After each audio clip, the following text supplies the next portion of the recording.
Good evening, everyone, and thank you for coming tonight.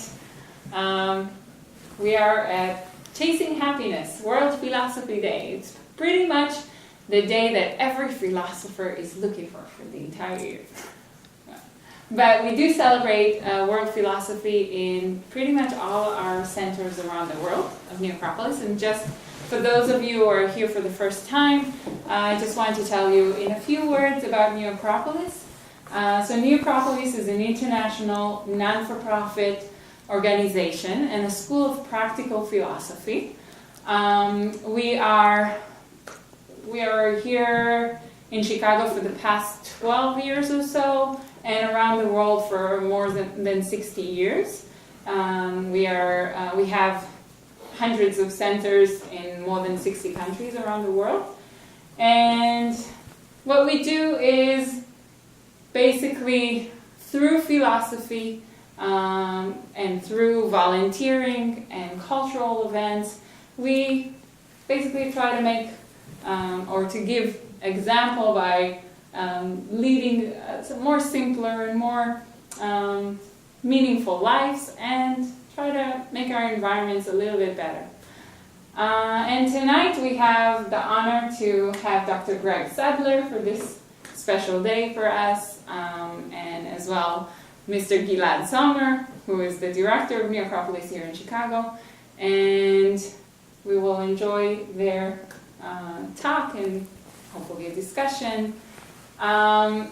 We are going to have this session with a small break in the middle, and then there will be time for questions and answers. And I would just ask everyone to please put your phone on silence, and we do practice the power of off. And these 2 hours are a good experience for us, a good opportunity to be present in the moment. And I would also take pictures during the event, so if anyone has a problem, doesn't want his picture in Facebook and on our website, just let me know, and that's totally fine, and I'll crop you out or fuzz your face or something. I hope you enjoy, and have a good evening. And the first one, Eli. No need for I didn't do anything yet. Why are you clapping? You're clapping for her. Oh, that's good. Okay, good evening, everybody. New faces I already know, also people attached to these faces. Today we're going to talk about the subject of chasing happiness. The subject of happiness, which I think is an important subject, right? And I want to start directly, go to the topic. In one of the dialogues of Plato called the Symposium, Diotima, a priestess that teaches Socrates, tells Socrates, the character in Plato's dialogue, tells him, when a person wants to be happy, you don't ask him why. Right? Happiness is an end in itself. And that's logical. In other words, when somebody comes to us and say, okay, I want to get a lot of money, we can ask him, why do you need a lot of money? What do you want to buy with it? Or when a person wants, I need a new car, why don't you use your old car? It's perfectly fine. But when somebody comes to us and tells us, I want to be happy, you don't ask him, what do you need that for? Why do you need to be happy for? Right? It's clear. And this approach of the different philosophers that we'll talk about today speaks about happiness really as an aim, as a goal. What we're going to do, we're going to look at this idea of happiness through the prism of a very interesting period in the history of philosophy. Very interesting period. These are around 200 years, from around the 5th century BC to 4th century BC, where we start from the life of Socrates, who was maybe the beginning point of all this, a very famous, maybe the archetypal philosopher. And then we're going to talk about some ideas that come from his disciples who established their own schools of philosophy to continue and propagate his ideas about happiness, about what it means to live the good life. Because for philosophers at that time, the question of how to live the good life was the main question. Today when we speak about philosophy, a lot of time it remains as a theoretical, academical subject. Yeah? It's about philosophy. We talk about philosophers. We talk about ideas. But for the philosophy schools of that time, philosophy was not something you talk about. It was something you live, something you practice. Like today we say walk the talk, right?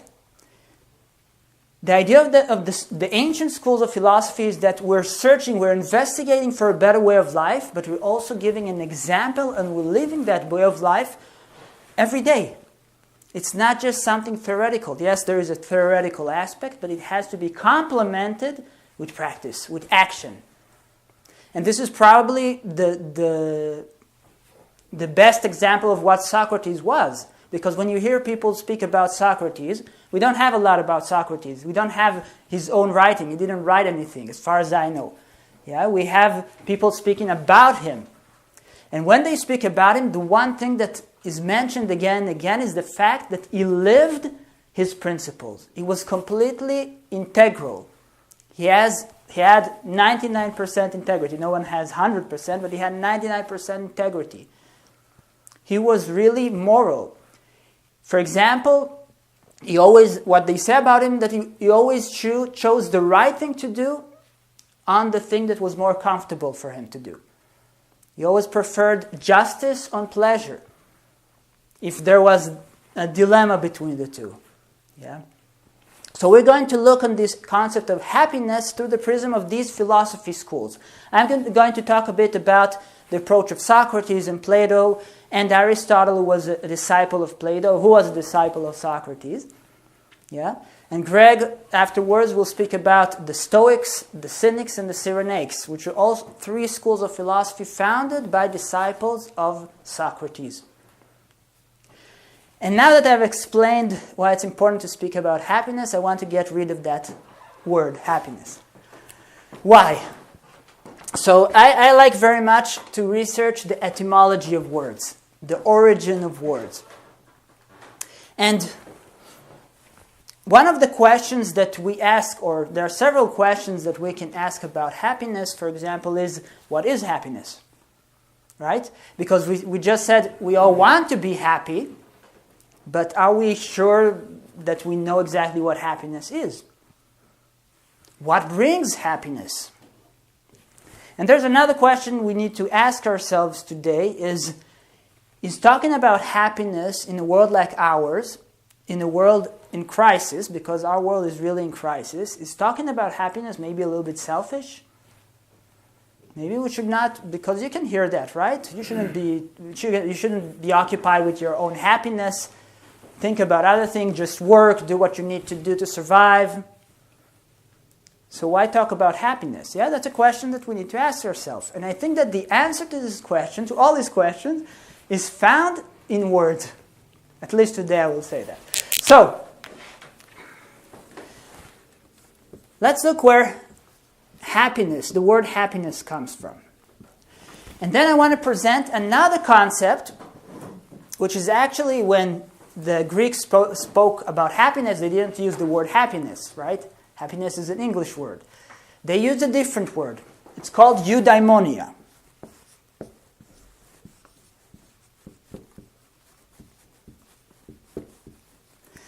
And I want to take these two words as sort of a symbol of different approaches to happiness. One will be the more popular current approach to happiness. The other will be what we will discuss today as the more classical, philosophical approach to happiness, eudaimonia. Okay?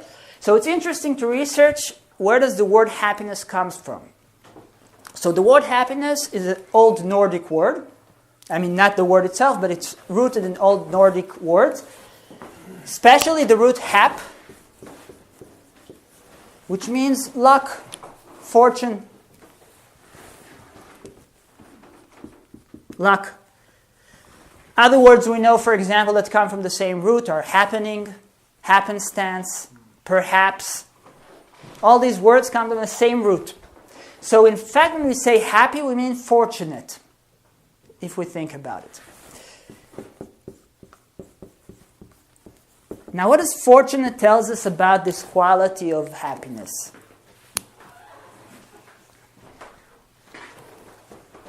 It's not up to us. It's not up. What did you say? It's not up to us. It's not up to us, right? One thing about this form of happiness is saying, okay, either you're fortunate or you're unfortunate.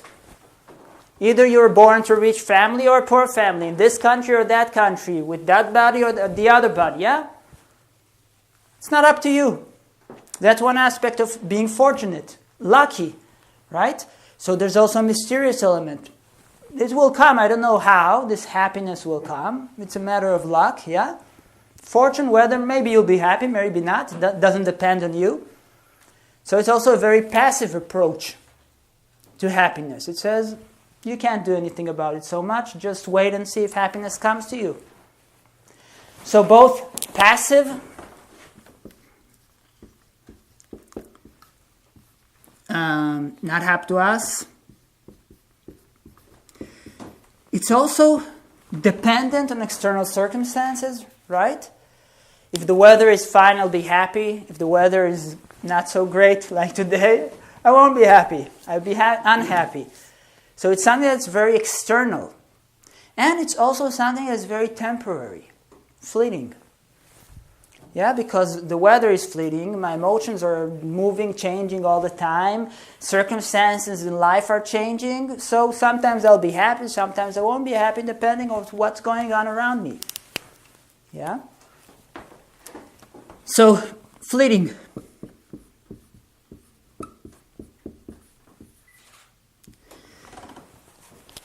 So this is one approach to happiness. Yeah? I would say this is the popular conception of happiness.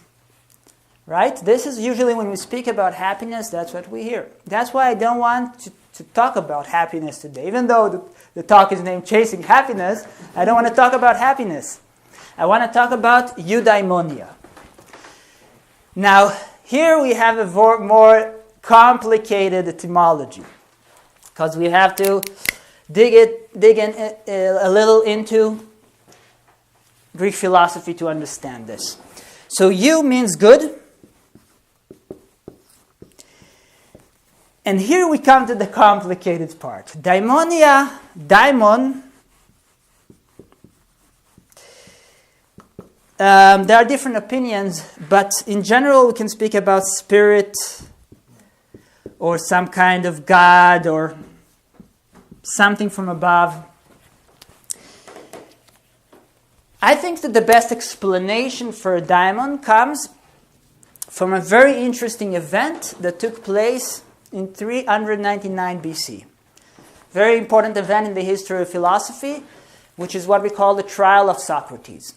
Socrates was a nice guy, he was a good guy, he was an ethical guy, but that wasn't enough not to create enemies for him.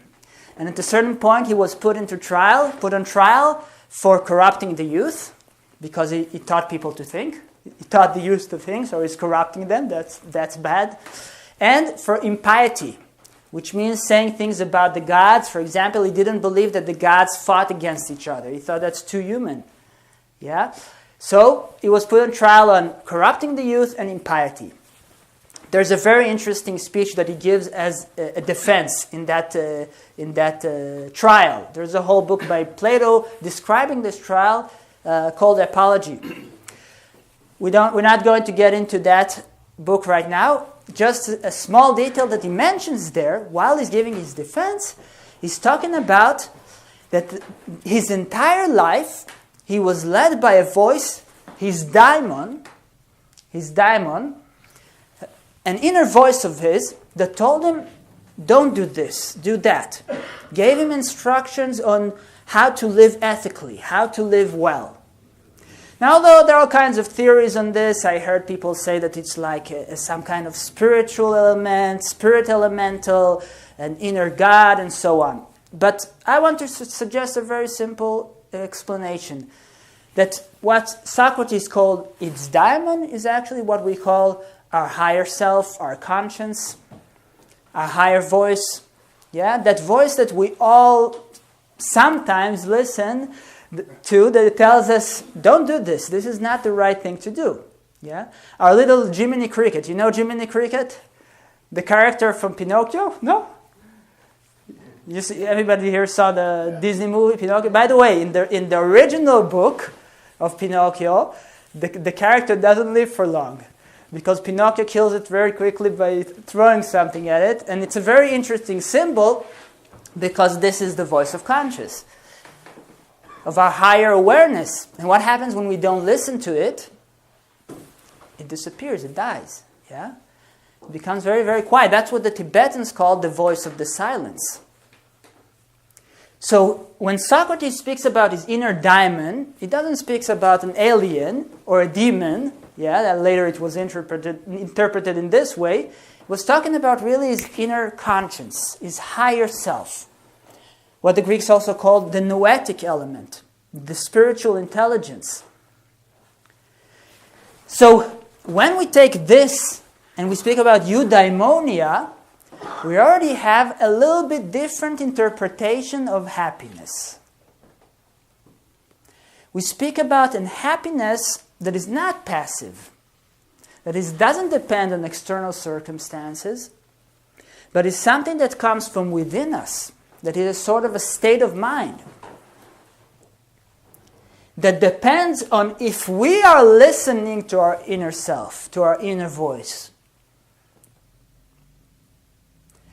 This is why this eudaimonia, and it was interesting for me to discover that in the 19th century there was actually an English word, eudaimonic. Disappeared after a while, probably because daimonic wasn't very popular. So it's active. It's a state of mind.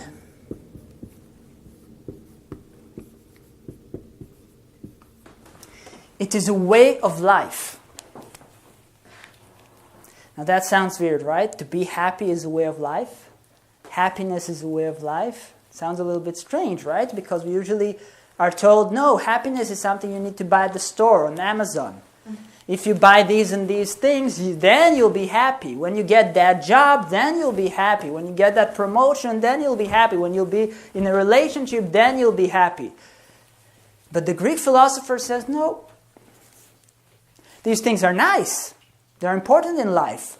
But you won't be happy because of them. And actually, if you look around you, you'll see that that's true. You can see people, for example, who have a lot of money who are happy, and you can see people who have a lot of money who are miserable. You can see people in relationships who are happy and see people in relationships who are miserable. That means that these elements are not inherent to happiness. They're not decisive in happiness. It doesn't promise any of these things, doesn't guarantee happiness. So, then we go to Plato and Aristotle. And Plato says something very interesting. He says, the important thing is not living, but living well. The important thing is not living, but living well. How do you understand this? Living is surviving. Living well is a little bit higher than just surviving. Okay. Any more ideas?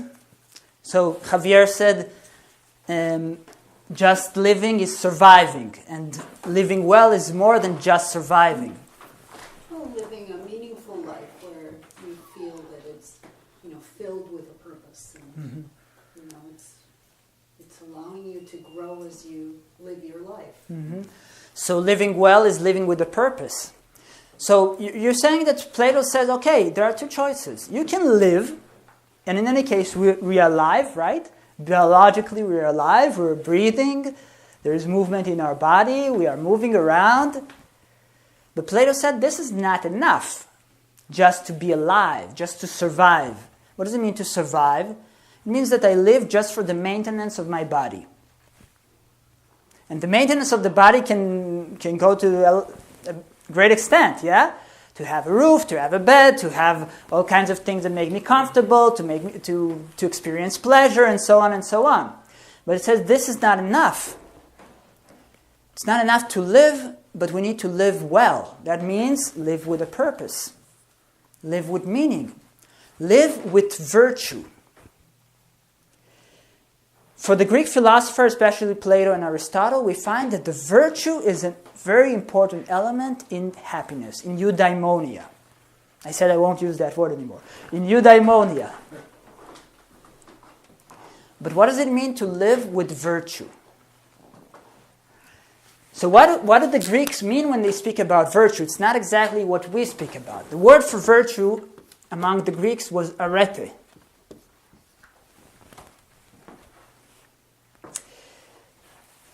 What is arete? I'll take this marker as an example, okay? I can have a marker, let's say, theoretically, a marker that can tell me the time. When I press this button, it suddenly tells me the time. Or when I press the button, it's going to project an interesting hologram here. Or, I don't know, it's made of gold. But there's one problem. You know what's the problem? Doesn't write.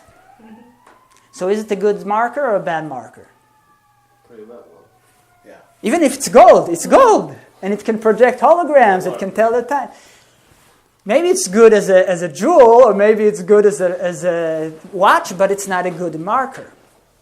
So that's what the Greeks spoke about virtue, about arete. Arete means the virtue, the excellence of a specific thing.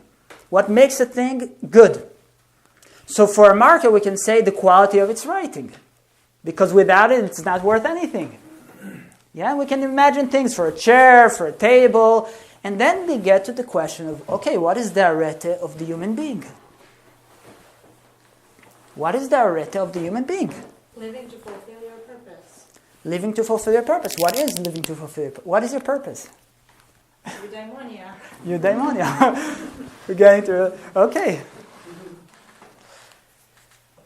What else? What do you think? What comes up when we say, what is the excellence, the arete of the human being? What separates the human being, for example, from other realms of nature? This is what Aristotle says. He said, okay, if we want to ask what is the arete, the virtue of the human being, let's separate him from all the other kingdoms of nature, because whatever he has in common with them is not his specific arete. Yeah? And see what's special about the human being. Consciousness.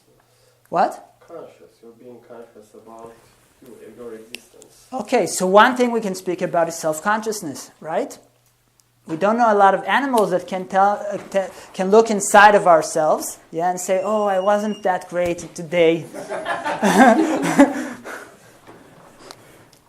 Free thought. I make it what? Free thought. Free thought. In what sense? In the sense of you can have your free thoughts about things. So thinking, contemplating, reflecting about things, right? So what they said is to act according to reason. Because it's not enough of just, you want to add something? I already see. No. Okay. It's not enough just to think about things. We also need to act according to what we understand is true. Yeah? For example, I can reflect on what I'm doing. I can reflect on what I did today.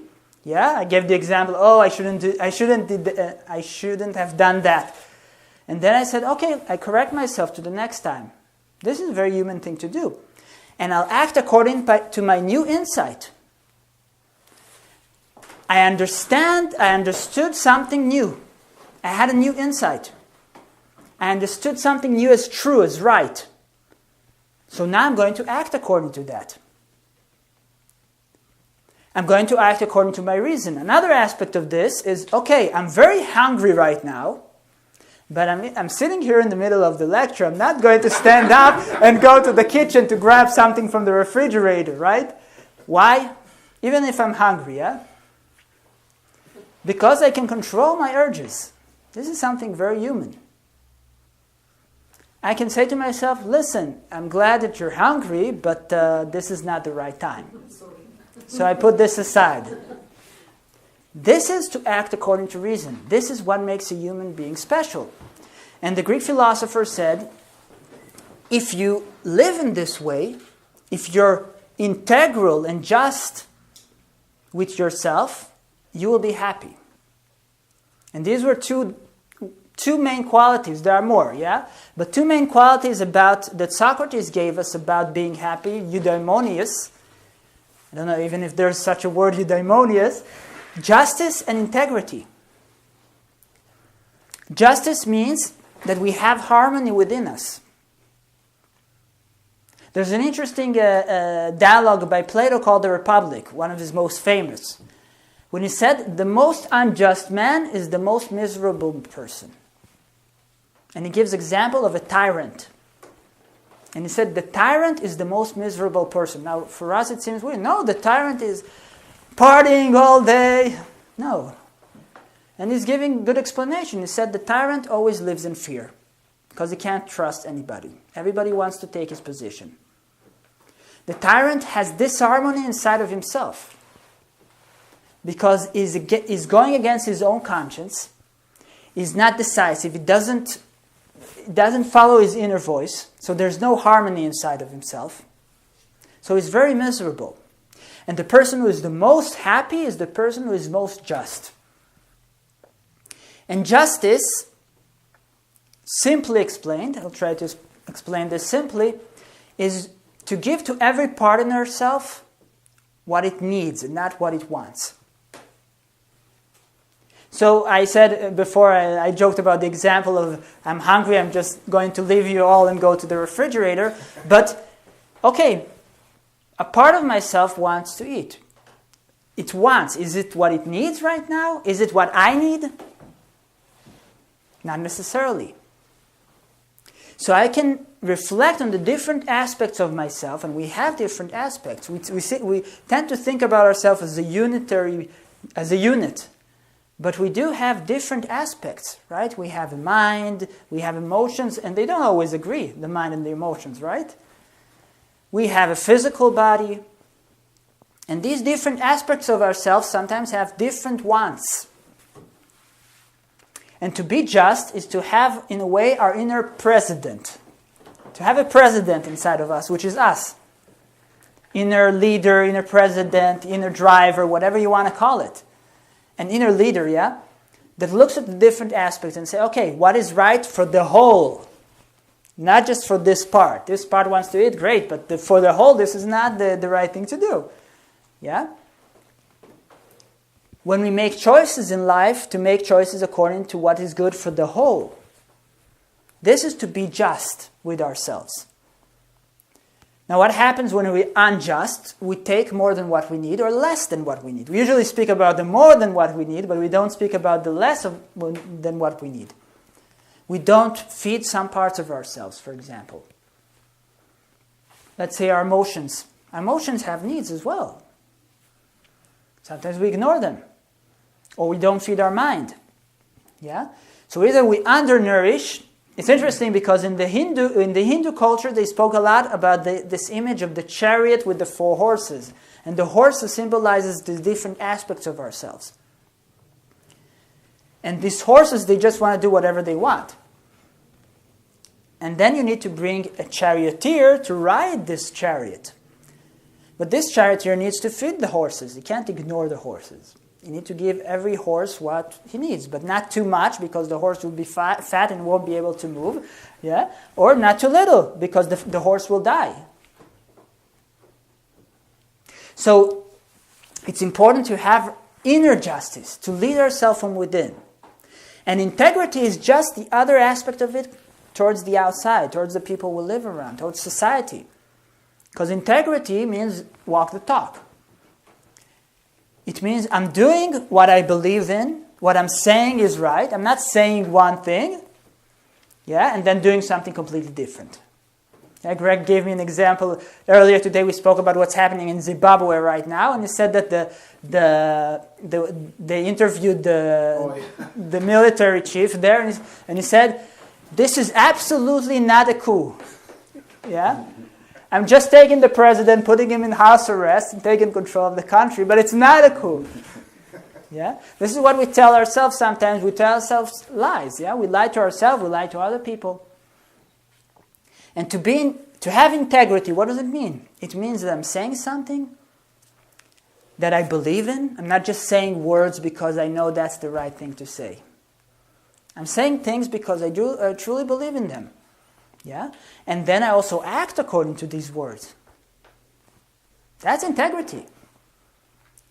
If I say one thing and I do another, I'm not a person with integrity. And we're very good at saying things. Everybody has something to say. The amount of talk shows, of radio shows, everybody has something to say. The founder of New Acropolis, Jorge Angel Varga, once said that the world is going to collapse from the weight of words. Because we're talking, but what are we doing? If everybody will do what they say, just what they say they will do, the world will be like 90% better. So we need to have these two aspects and it's logical, right? Because if we live a life that there's disharmony between what we believe in, or what we think is true, and the way we act and live and behave in our everyday life, obviously there is going to be a certain pain in ourselves, a certain gap, certain anxiety. We're going to feel that something is wrong. Can we be happy with that tension? With that gap, when we're not authentic, when we don't have integrity, can we really reach eudaimonia in that sense? Not really. Gandhi spoke about this as well when he said, for example, that ethics means that I think, I do, and I say the same thing. One. I'm one. This is logical. For me, it's common sense, yeah. But we expect a lot of times happiness to come from the outside, regardless of what we do in life, regardless of if we listen to ourselves or not, regardless of if we follow our intuitions, our inner self, our higher self, if we follow what we know is right and true. We feel that regardless if we do that, we can be happy and forever. But you tell me, does that work? Not really, right? So for me, this is a very strong message that comes from Socrates, from Plato, from Aristotle. A very strong message that is still relevant today. And this also answers the question that I posed in the beginning of, should we speak about happiness when there's a world in crisis? Yes, we should. Probably more better on eudaimonia than happiness. Why? Because part of being happy is to live ethically. Is to bring our ideals to reality, to practice. And this has an effect on the world that we live in. I think, I'm not sure, but I think that part of the problem that we have today in the world is that everybody's looking for happiness and not for eudaimonia. Everybody's looking for the me happiness. I want to be happy. Well, what happens to the rest, I don't care. Yeah, but I want to be happy. I want to get that and get that and get that. It's not our fault because this is what we're educated from age 0, more or less. This is the system we live in. Yeah, from the school we're educated in competition. We're educated that we need to succeed. Doesn't matter if the others succeed or not. And this is a completely different perspective, an approach than the more social-oriented and I think more sustainable approach of eudaimonia. And with that, I would like to invite Greg to continue and speak about how this idea developed in time with the three schools of philosophy, the Stoics, the Cynics, and the Cynics. Thanks. So Thank we're you. going to transfer the mic. very quickly.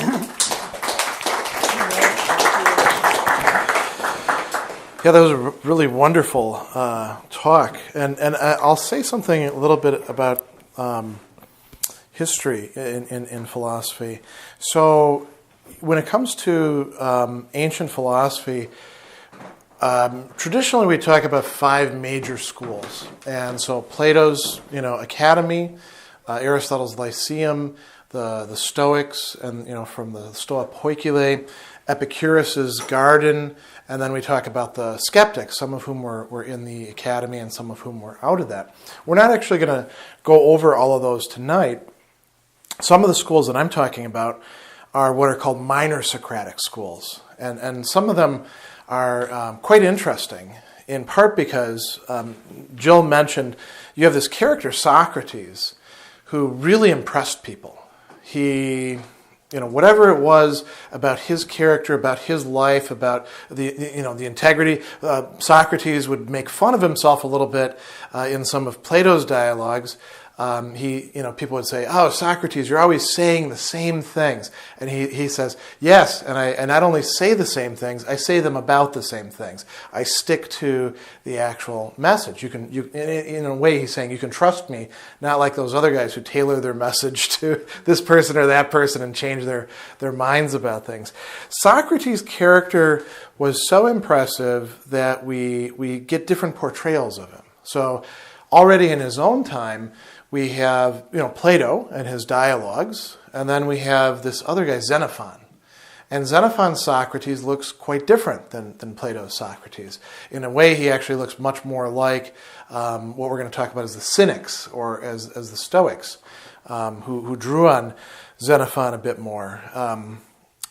Much less sort of flights of Platonic fancy, you might say, and a very down-to-earth, virtue is the only good, let's talk about that in very concrete terms sort of guy. I should mention, too, that Xenophon has a symposium that's really quite a lot of fun to read. If you've read Plato's Symposium, it's a really wonderful work. It's probably one of the best works of Western literature in the ancient world. Xenophon's Symposium happens at a different time, and there they actually do keep drinking hard, and they don't send away the entertainers, and Socrates actually gets in a bit of a fight with one of the guys who's running the entertainment, and he discusses a lot of very interesting topics with him and the other people involved. And some of those other people involved are the guys who wind up being the main characters in these minor schools. So I should introduce them. There's 2 A guys, Aristippus and Antisthenes. And then they found 2 C schools. Antisthenes founds the Cynic school. At least that's what most people think. There's a little bit of debate about that I'll tell you about in a minute. And Aristippus founds the Cyrenaic school, because he's actually from Cyrene, so he goes back over there and founds a school. And they really couldn't be more different than each other, because Antisthenes is, when we hear the word cynic, we tend to think of somebody who is very jaded. They always have something bad to say about everything. That's not exactly what it meant back then. It comes from the word for dog. These were the hounds, and it might have been associated with the Kunosarges, which was a place that was like a gymnasium, but you would also go there to hear lectures. And it was for people who were not in the elite. Antisthenes may have lectured there, may not have. Diogenes kind of may have hung around there, may not have. But this notion of the cynic, these people were hardcore in terms of virtue. Jill had talked about the importance of virtue for Plato, for Aristotle. For the Cynics, virtue is the only thing that's good. Everything else is totally indifferent and probably going to get you in trouble. So they were, there weren't a lot of Cynics. They did continue on for quite a while in antiquity, but this is a very demanding way to live. Perhaps more than what Aristotle. Aristotle was much more about moderation.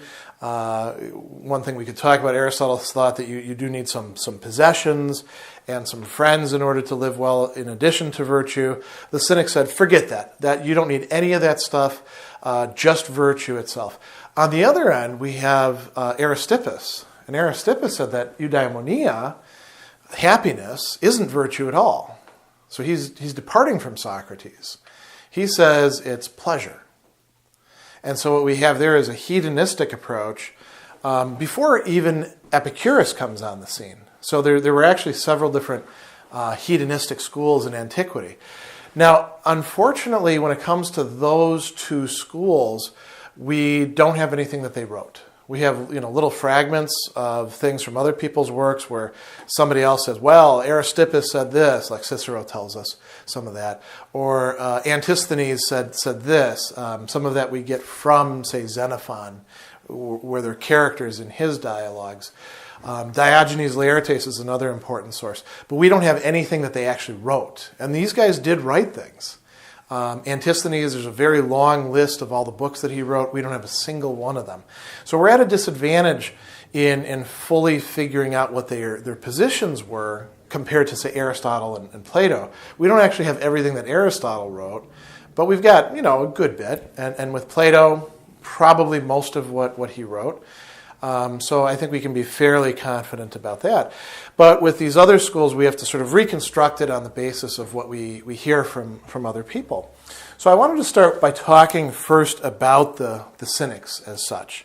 I mentioned this guy Antisthenes. He really is the one who starts it. There is a little bit of debate about whether he called it the Cynics at the time, whether he really did meet Diogenes. You can always find scholars to disagree about one thing or another. I think most people are pretty confident that there is a chain of succession from Socrates to Antisthenes to Diogenes and then to another very famous Cynic philosopher, Crates, who would actually be a married Cynic, which is an unusual thing in the ancient world. How many of you know about Diogenes? You've heard about him. How is he portrayed? Especially think about artwork, right? There's some very famous paintings of him.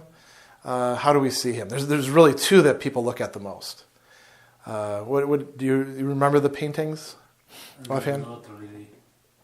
There's one where he's in a tub, like a thing about a beer barrel, or like a wash tub, and he lived in that, and he's laying next to it, just reclining. That's his house, and he used this in part to live very frugally, but also to screw with the Athenians. So when there's a siege going on, he's reputed to have rolled his tub back and forth, and people are, what the hell are you doing? And he says, well, everyone else is running around so busy, I thought I better make myself busy as well. Almost like when the boss comes in, I got to figure out something to do. I have to get a spreadsheet up there, He was trying to make the point that all of this busyness really wasn't that helpful. The other famous one is where you've got Diogenes and Alexander the Great. You guys know this story? Does anyone know this one? Yeah.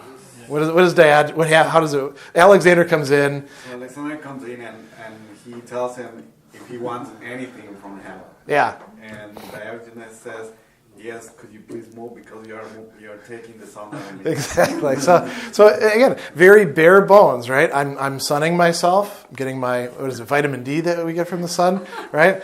Alexander is at that point, the master of Greece, and he's about to invade the rest of the world that they know of at the time and take it over. So it'd be sort of like if like the president and pope and think about everybody else rolled into one, showed up and says, hey, I heard about you. And you'd be like, oh, you heard about me? What can I do for you? And you'd be like, how about you get me some hot chocolate? Or that sort of rudeness, right? And Alexander is reputed to have said, if I wasn't Alexander, I would want to be Diogenes. Why? Because he's living this life, and this goes back to Antisthenes, he's living a life that is freedom. So they conceived of eudaimonia as virtue, but virtue was going to make you completely free. And you might say, well, free of what? Well, free of social conventions. Free of all the sort of nonsense that we surround ourselves with and tell us is going to make us happy that doesn't actually make us happy. So the Cynics live this pretty tough life. Going back to Crates, so Crates, he's friends with this guy, I sometimes blank on his name, so I need to remember it. Metrocles, that's right. Yeah. So Metrocles is this guy who originally is an Aristotelian, and he actually humiliates himself, and Crates manages to make him feel not quite so bad about it. And this is typical Cynic stuff. He humiliates himself by passing gas. And this is a big faux pas. So, Crates has a good talk with him, and everything's going quite well. Well, Metrocles has a sister, Hipparchia. And Hipparchia is just taken with this guy who is totally unlike everybody else that she sees in Athenian society. He is free. He, is very robust. The Cynics would do things like hug statues in the winter to toughen themselves up. They would lay in the hot sun in the summer. They would try to subsist on, very simple fare. So these were kind of tough guys. And she sees this guy and she's like, that's the kind, I have other people who want to marry me. That's the guy I want to marry. And Crates actually says, this is a terrible idea. Do you realize the kind of life that I lead? I don't have a house. I'm wandering around. I tell people what to do all the time. Sometimes they don't like it. And that's what you want? She's like, that's exactly what I want. So he tries to dissuade her, and then eventually he gives in, and they become married, and they practice their non-conventional life together, which includes for them, and this is another thing the Cynics would do, they would not only violate social conventions, they would almost sort of like stick it to social conventions. So Diogenes gets in trouble, although not too much trouble, for you might say, sexually taking care of himself in the marketplace. This is one of the stories about him. And people, say, this is really not the place to be doing that. And he says, if only I could rub my belly and satisfy hunger so easily. And he's trying to make this point that the conventions that we have, they're artificial. Now, this is where a lot of people would say, well, those Cynics, maybe we don't want to follow them. Maybe they're sometimes causing trouble. And there were a lot of Cynics in the ancient world who were using the Cynic way of life to kind of do what they wanted to do. They were social nonconformists, and they would go often too far. You can read ancient comedy, which interestingly does have its roots in part with the Cynics. There's a guy, Menippus, he's a Cynic, and he is one of the early satirists, right? One of the later satirists, Lucian, will make fun of the Cynics and say, these guys are just using the Cynic name to do whatever they want in public. But the whole idea was to try to find happiness, try to find eudaimonia through freeing yourself of social convention, focusing just on virtue.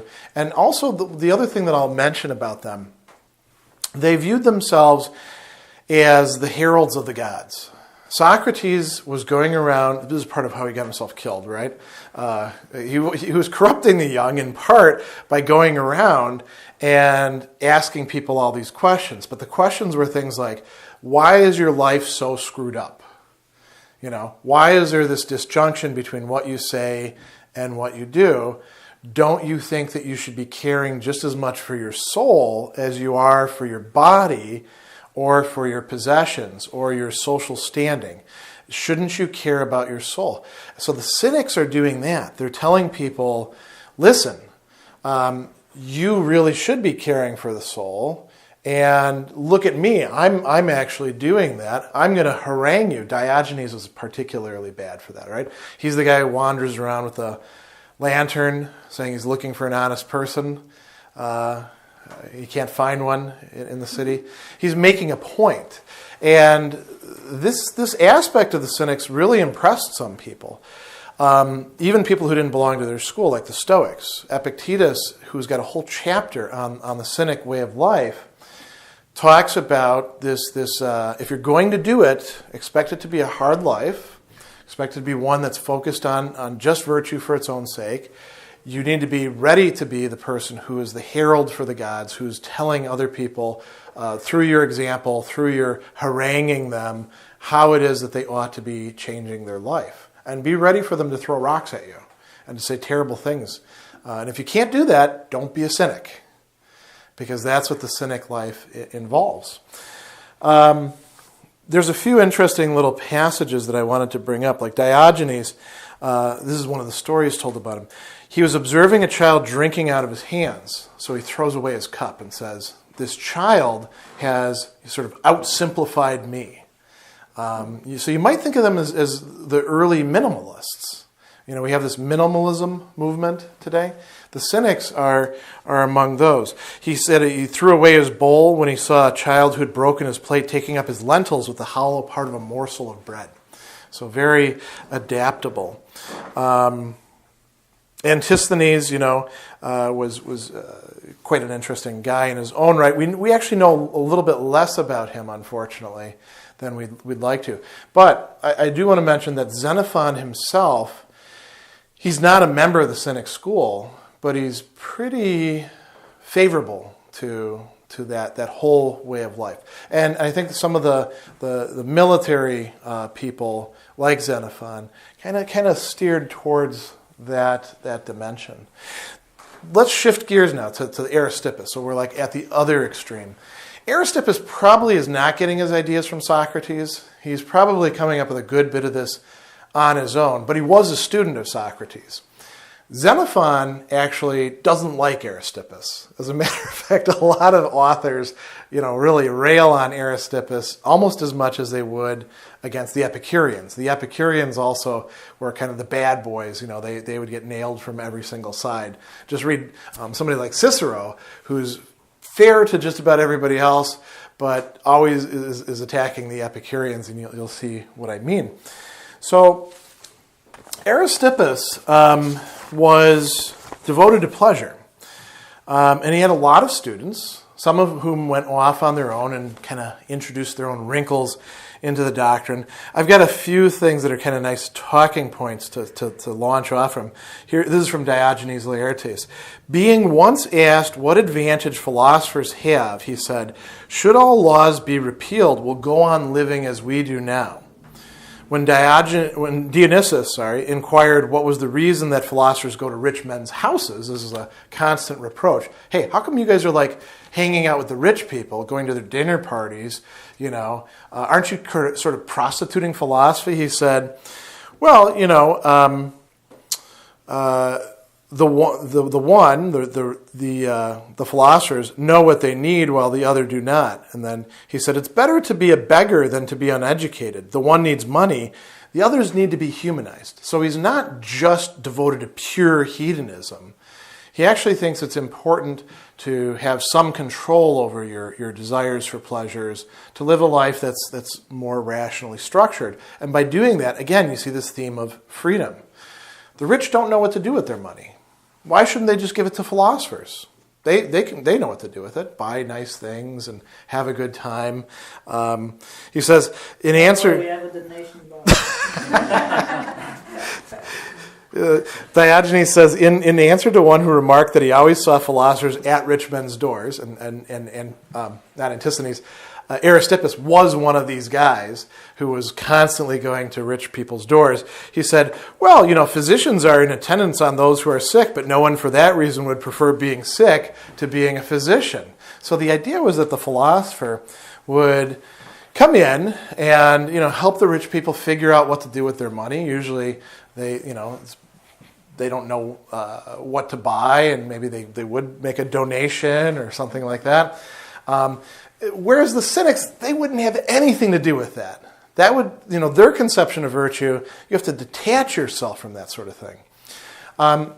The way in which they understood pleasure in Aristippus' school was you have pleasure and you have pain. And these are just fundamental, basic things that we feel.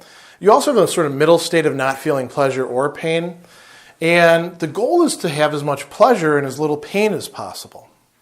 Now, they tended to focus more on physical pleasure than mental pleasure. And their school actually had some controversies with the Epicureans who stressed mental pleasure being more important. So if you think that life is fundamentally about physical pleasure, how are you going to conceive of happiness? It's going to be enjoying as many pleasures as possible. And this is where it gets really interesting. Think about pleasures that you experienced in the past, right? We're all well into our adult years. So think about candy, right? We just had Halloween. Think about when you were a kid and candy was an incredible pleasure. Our taste buds change as we get older. The sweet receptors particularly in men, but also in women, become less receptive, and the ones for bitterness, sourness, those become stronger over time. With kids, sugary stuff is just, like a revelation in their mouth for them, right? So think back to that pleasure, right? You can visualize it. It's not the same thing as experiencing it, is it? And now you could go get yourself some candy and plop it in your mouth and have some pleasure right now in the present.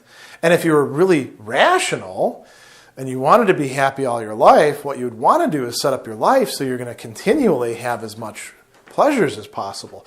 But those pleasures are from moment to moment to moment if they're physical pleasures. So this is why he would frequent rich guys' houses, because money's good for buying yourself the kinds of things that are going to make you happy that way. You don't actually need too much. He also, it's kind of funny, Aristippus would get criticized for going to prostitutes as well. And he said, this is really the rational thing to do. I'm sort of cutting out all the sort of trappings that are required. I can make it a purely transactional thing, and then I get my sexual pleasure, and then I'm done. He also started living with one of the prostitutes, and people were criticizing him for that. And he said, no, this makes perfect sense. If my goal is to enjoy pleasure, this is paraphrasing very much, but if my goal is to enjoy pleasure, why wouldn't I live with a prostitute? Her name was Lais. She was one of the hetairae, these companions who weren't just they weren't just prostitutes. They were actually pretty well educated, and so we could think of them as something like almost like not quite the same thing as like geisha culture in Japan, but there was an elevatedness to it for him. Yeah, that's a good way to translate courtesans. Yeah. So, this is a very different way of thinking about what eudaimonia would be. Ultimately, in the end, the school is going to die out. I think the Epicureans ended up taking a lot of the wind out of their sails once they showed up. And there were a few other guys who showed up on the scene. There was this Hegesias and Anacreus. They were students of his, and they debated about things like, and this is a good thing to think about, if you adopt this hedonistic point of view, do real friendships exist? Aristotle thought that not only do we need to be virtuous, but we need friendship, real friendship, in order to truly be happy. If you're entirely on your own, you can't actually enjoy full happiness. Some of these hedonists said, well, why do we like friends? What is it that we are getting out of them? It's pleasure, right? They quit being pleasant. That's the end of that friendship. So they debated this back and forth. Can friendship be understood as something that's valuable in its own right, or is it only because of the pleasure that it brings us? Ultimately, I think Aristippus's answer was not a particularly satisfying one for many people in antiquity, but what do you think? Is it one that, even though they never heard of Aristippus, many people in our own life that we experience right now still do pursue, a kind of rational pursuit of as many pleasures as possible? Is this a common approach to things? Perhaps. Maybe a lot of people are less rational about it. They just go, Black Friday's coming up. They go to the store and they're going to get in that crowd and buy as much, stuff as they possibly can and fight with each other. Aristippus wouldn't suggest that. That's not a rational approach to it, but it is an approach to it. And again, unfortunately we don't have anything these guys wrote. We don't have any literary monuments to them. But that's an important school. The third school that I was going to talk about is it's a little bit different because it's not founded by a direct, you might say, descendant, an intellectual descendant from Socrates, but it's actually bringing together several different strains. So it's the Stoic school, which is founded by this guy Zeno, who's originally coming in as a merchant. The story is he's got a whole shipload of Tyrian purple. This is really expensive stuff. It's the dye that they use to make things purple, and you get it from these shellfish, and you need a lot of shellfish just to get a little bit. His ship sinks, so he literally sees his fortune dissipating into the water. He can see the dye, according to the story again, just what would we say? It's diffusing, right? Everything is gone. So he's shipwrecked, and he winds up in the Athenian marketplace, thinking, what am I going to do? And he starts, goes to a bookseller's stall, and he starts reading books, which means he's unrolling scrolls and reading them. And he starts reading Xenophon, and Xenophon's talking about Socrates. So he turns to the bookseller, and he's like, where can I find a guy like this? Now, remember, this is several generations removed from Socrates. So you're not going to find Socrates, and you're not going to find any direct descendant of Socrates. But the bookseller says, you see that guy over there? That's Crates, the Cynic. He's about the closest thing you're going to find. So Zeno goes and attaches himself to Crates and begins studying with him. And according to the stories, he studies with him for about 10 years. Which is, sounds like a long time, but, think about it. Aristotle studied with Plato for, we think about 20 or so. So, 10 years, it's not too bad. He also studied with some other people, though. He studied with this guy Stilpo, who is from another minor Socratic school called the Megarian school. They focused very heavily on dialectic and logic. And then he also studied with another guy whose name escapes me, Xenocrates, that's right, who was from Plato's Academy. So in a certain sense, Zeno, the founder of the Stoa, is at the beginning an eclectic. He's taking some bits from over here and some bits from over here and some things from here and blending them together into a new synthesis. The Stoic school would become one of the most successful schools in antiquity. It would become one of the largest, one of the most influential ones. Unfortunately, we've lost most of what they've written.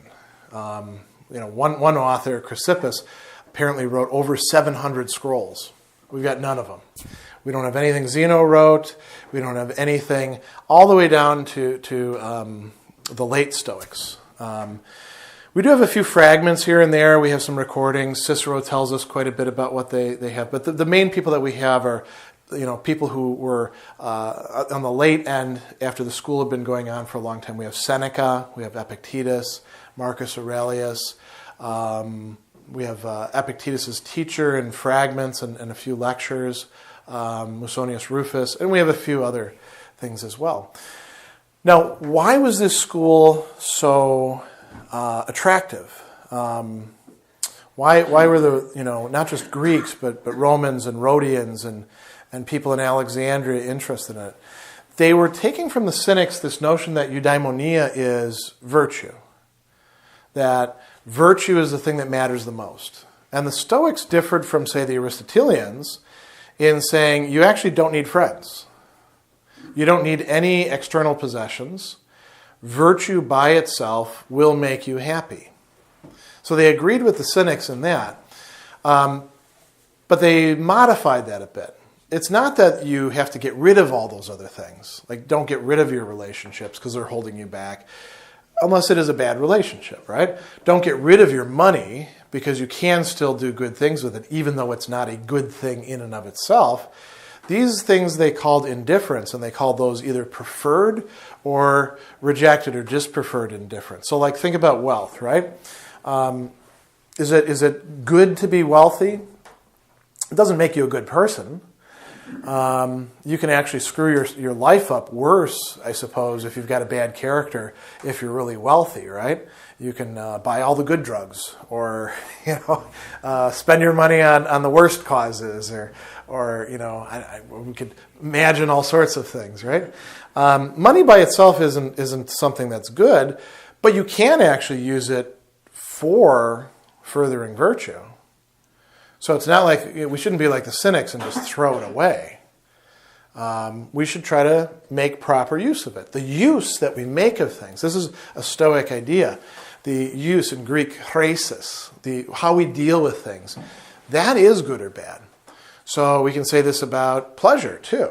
Pleasure is not something that by itself is good for the Stoics. It's an indifferent. but we can use it right. We can have pleasure. A great example of this, I'm going to say about somebody who's not a Stoic, but kind of is a bit like them, Immanuel Kant. Some of you are probably familiar with him, great German philosopher. Very focused on duty, happiness. Don't worry about your own happiness. That's just what your inclinations and desires steer you towards. Focus on duty for its own sake. But even Kant has to say, don't make yourself a miserable person, because if you do, it's going to be really hard for you to be decent to other people. So even Kant will say, well, you should have a certain amount of pleasure. Don't make yourself miserable on purpose, because if you have at least enough to get yourself by, it'll be easier for you to fulfill all of your duties, right? So the Stoics, they view things really in a similar way. Pleasure is not a bad thing, but it's definitely not what's going to make us happy. Money, not a bad thing, but also definitely not what's going to make us happy. And we can go on and on with that. What will make us happy are the virtues. And so the Stoics, going back to, we sort of circle back around, Plato distinguished in the Republic that Jill was talking about 4 main virtues. Justice was one of them, wisdom, courage, and temperance. The Stoics took those and reframed them. They thought that these are, the way Cicero puts it, these are sort of like, they exhaust what it is for us to be a rational human being. And each of them breaks down into further, virtues.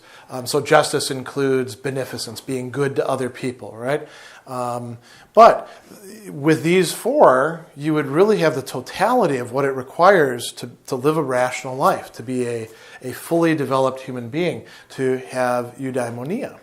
I don't know if there was too much else I wanted to say about Stoicism. I suppose there's one other thing that I'd like to say that differentiates them from these other groups. So the Stoics in the past, and I think a lot of modern Stoics don't really buy into this now, they thought of the universe itself as being rational, being something almost like a cosmic mind, you could say.